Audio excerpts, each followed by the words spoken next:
Railway में group D में नौकरियों के बदले जमीन लेने के मामले में कल तेजस्वी यादव से भी लगभग 10 घंटे पूछताछ की गई है। इस मामले में सोमवार को 2004 से साल 2009 के बीच रेल मंत्री रहे लालू प्रसाद यादव से भी ईडी ने लगभग इतनी ही देर पूछताछ की थी। ईडी के सूत्रों के अनुसार तेजस्वी से पूछे गए प्रश्नों में से 60% प्रश्न लालू प्रसाद से भी पूछे गए थे। तेजस्वी ने कहा कि उस समय वे नाबालिग थे। उनसे नई दिल्ली के न्यू फ्रेंड्स कॉलोनी में 4 मंजिला मकान होने के बारे में भी प्रश्न किए गए। अधिकतर प्रश्नों के जवाब में तेजस्वी ने कहा कि उन्हें नहीं मालूम।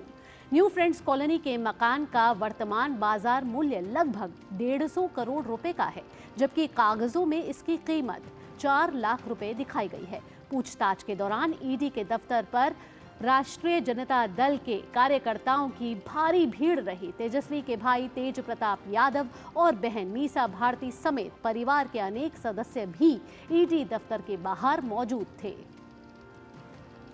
और पटना से सलमान हैदर हमारे साथ जुड़ रहे हैं ज्यादा जानकारी के साथ। सलमान, सुप्रभात। देखिए, कल तेजस्वी से पूछताछ हुई है, उससे पहले लालू से भी पूछताछ हुई थी। तेजस्वी यादव से भी लगभग वही सवाल पूछे गए हैं अधिकतर। अब जो है आगे क्या, अगर ये सवाल हम तेजस्वी के पॉइंट ऑफ व्यू से पूछे या फिर ईडी के पॉइंट ऑफ व्यू से पूछे, तो दोनों के पास अब आगे क्या विकल्प हैं? की शहला और भावना, सबसे पहले सुप्रभात।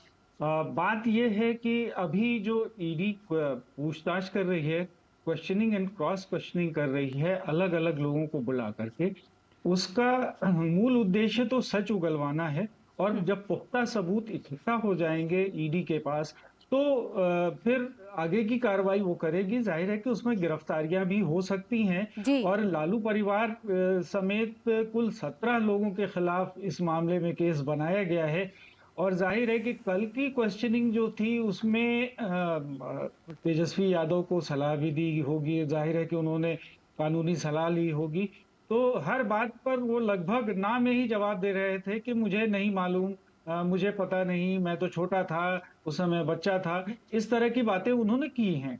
लेकिन एक तरीका होता है जांच एजेंसियों का अपनी ढंग से सच को निकलवा लेने का, और बोलने वाले को ये पता भी नहीं चलता है कि उसने क्या बोल दिया और किससे जो चीजें पुख्ता हुई, सबूत पुख्ता हुए। तो ये सारी चीजें अभी चल रही हैं और आगे इस मामले में सभी ये संभावना व्यक्त कर रहे हैं कि जिन लोगों के खिलाफ मामला दर्ज है, आज नहीं तो कल उन्हें जेल जाना पड़ेगा और कानून के सामने जवाबदेह होना पड़ेगा।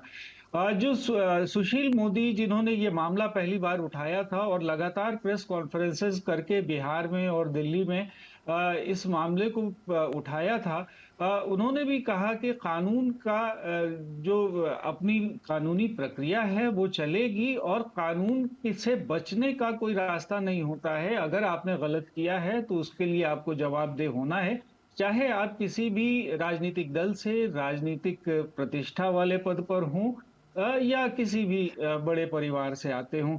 तो ये जो अब मामला बन रहा है, इससे ये लगता है कि आगे आने वाले दिनों में जब ईडी अपनी पूछताछ की कार्रवाई पूरी कर लेगी, तो फिर गिरफ्तारी हो सकती है। और ये बहुत ही संभावना परसों भी व्यक्त की जा रही थी, जब लालू यादव से बहुत लंबी क्वेश्चनिंग चली और रात में लगभग 10 बजे उन्हें फिर छोड़ा गया। तो ये सारी चीजें हुई हैं और संभावना ये व्यक्त की जा रही है कि इस मामले में आगे चल करके ईडी गिरफ्तारियां कर सकती है। ठीक बात, बहुत बहुत धन्यवाद इतनी महत्वपूर्ण जानकारी हम तक